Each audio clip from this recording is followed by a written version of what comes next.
टिळकनगर शिक्षण प्रसारक मंडळ संचालित लोकमान्य गुरुकुल.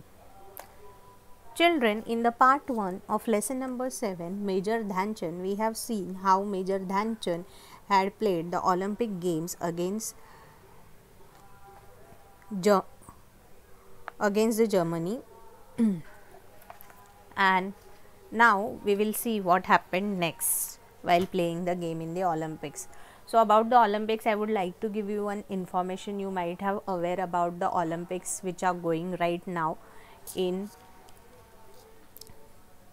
2021, and India has scored many of the medals in this Olympic Games. So I hope you are enjoying them. So let's start with the part 2. Now only a few last minutes were left. आता काय झालं होतं की काही शेवटचे minutes जे होते, मिनटं जी होती ती राहिली होती हा गेम संपायला.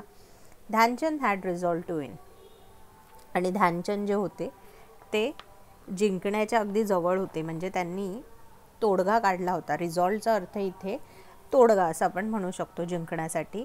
ते एकदम अगदी त्या जिंकण्याच्या जवळ होते. त्यांनी जे काही प्रॉब्लेम होते, वेट, ग्राउंड अँड एव्हरीथिंग, त्याच्यावर त्यांनी विजय मिळवलाच होता.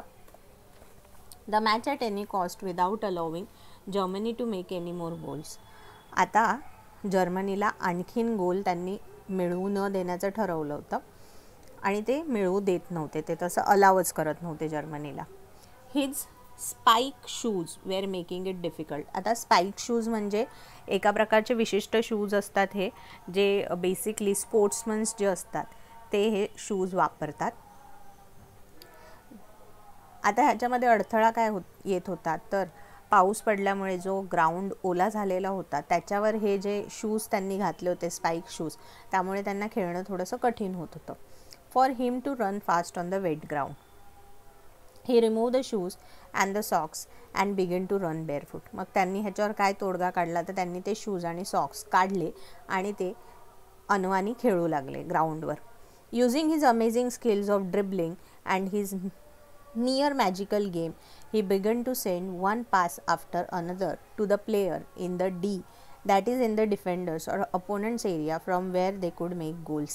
आता त्यांनी काय केलं, तर ते शूज आणि शॉक्स काढल्यानंतर त्यांच्या ज्या अमेझिंग स्किल्स होत्या ड्रिबलिंगच्या, ड्रिबलिंग म्हणजे काय, तर हॉकी स्टिकनी जो बॉल एका बाजूने दुसऱ्या बाजूला आपण पास करतो ना, त्याला ड्रिबलिंग असं म्हणतात. तर ते काय करत होते, त्यांच्या अमेझिंग ज्या ड्रिबलिंगच्या स्किल होत्या त्यांनी त्यांच्या जवळ असलेले जे लोक होते, म्हणजे जे जिथे आपल्याला गोल करायचं असतो, तुम्ही जर हॉकीची मॅच बघितली असेल तर जिथे गोल करायचं असतो तिथे काही आपले लोक उभे असतात आणि बॉल आपण त्यांच्याकडे पास केला की ते त्यात गोल करतात त्यांनी त्या नेटमध्ये मारून. तर असे जे लोक अपोनंट्स, डिफेंडर्स तिथे उभे होते आणि डिफेंडरच्या बाजूला त्यांच्या टीमचे जे लोक होते गोल करण्यासाठी उभे, त्यांच्यापर्यंत ते तो बॉल पोहोचवत होते. They too did not let the passes go waste. आणि जे लोक तिथे उभे होते त्यांनी सुद्धा हे जे एफर्ट्स मेजर ध्यानचंद यांनी घेतले ते वेस्ट जाऊ न देता जितके बॉल त्यांना पास केले तितके त्यांनी गोल करण्याचा प्रयत्न केला. द इंडियन टीम स्कोर्ड 3 मोर गोल. आणि आता इंडियन टीमने अजून 3 गोल जे आहेत ते जर्मनी विरुद्ध केलेले होते. Dhyanchand could have easily made the goal himself from his own position, but he never played a selfish game. ते इतके उत्तम खेळाडू होते की ते त्यांच्या जागेवरूनच गोल करू शकत होते, पण ते टीमवर्क जे होतं त्याच्यामध्ये ते बिलीव्ह करत होते आणि त्यामुळे ते सेल्फिश गेम खेळत नव्हते. आता जेव्हा आपण टीमबरोबर गेम खेळतो तेव्हा आपल्याला सगळ्यांचाच विचार करायचा असतो, बरोबर, त्यामुळे ते करत होते. Skillfully he took the ball away from the German defenders and made it possible for the players in the D to score goal. ते स्किलफुली काय करत होते, ते स्किलफुली म्हणजे काय, कुशलतेने, क्लेवरली यू कॅन से.